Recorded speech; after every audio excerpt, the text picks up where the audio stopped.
Now that you already have a list of prospects, you can go ahead and enrich this list. You'll already see LinkedIn info there by default, so you're never starting from zero. Now, let's fill in the rest. Select the leads you want to enrich and click Add Enrichment. First, choose work email. Pick your preferred data providers. It is completely up to you. Then hit save and keep going. Next, do the same for mobile numbers, select providers, then hit save and keep going.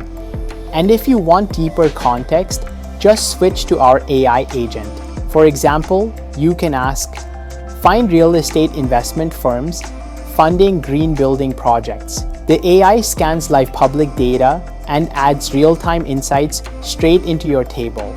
No manual research, and in a few seconds, those blank email columns start filling in. Once you're done, you've got a clean, enriched list with LinkedIn, emails, phone numbers, and live business intel, all in one go.